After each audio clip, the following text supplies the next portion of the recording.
On pourrait se dire, mais en quoi l'étude de la Kabbalah me concerne? Ça paraît être un monde un peu bizarre, magico-mystique, réservé à des gens très spéciaux, ça a l'air perché, ça a l'air très très loin de moi. Alors c'est vrai que c'est très loin de nous, mais malgré tout, ça nous concerne. Et pour le comprendre, je vous raconte une petite histoire, complètement fausse. L'histoire de Yankele, personnage imaginaire qui habite dans un village imaginaire, au bord duquel il y a une petite rivière et il adore cette rivière. Pourquoi? C'est cette rivière qui lui permet de ne pas mourir de soif, de pouvoir cuisiner, laver ses vêtements, laver sa vaisselle, de pouvoir pêcher. Bref, c'est cette rivière qui lui permet de vivre et il en est conscient, il en est très reconnaissant d'avoir cette petite rivière. Un jour, son rabbin lui dit: Yankele, viens avec moi, je t'emmène dans un endroit incroyable où lorsque tu verras cet endroit, tu ne pourras pas ne pas remercier Dieu pour tous les bienfaits qu'il nous fait. Yankele dit: bien sûr, allons-y. Ils montent sur leurs ânes ou leurs chevaux et puis ils arrivent à un endroit où il y a une immense montagne comme ça. Au sommet de la montagne, il y a de la neige et on voit que cette neige comme ça commence à devenir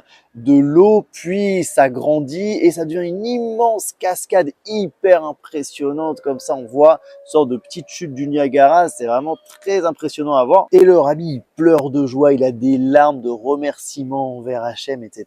Et Yankele, il comprend pas trop quoi. Il dit: Rabbi, écoute, c'est très très joli, c'est impressionnant, mais en quoi elle me concerne cette cascade? Je peux rien faire avec, je peux pas me baigner dedans, c'est beaucoup trop fort, je peux pas faire la vaisselle, je peux pas pêcher, c'est très grand, très fort, mais ça me parle pas, ça me concerne pas. Et le rabbi lui dit: mais t'as pas compris, c'est cette cascade qui est la source de ta petite rivière.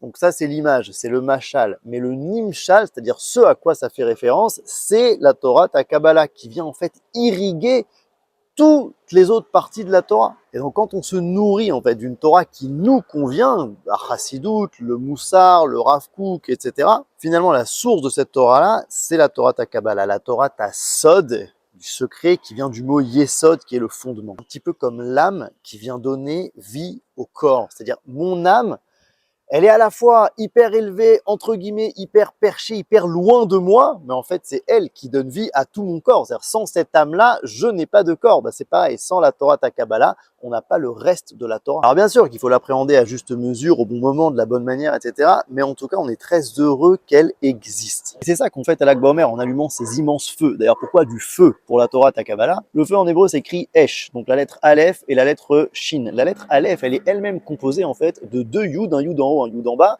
et un Vav au milieu.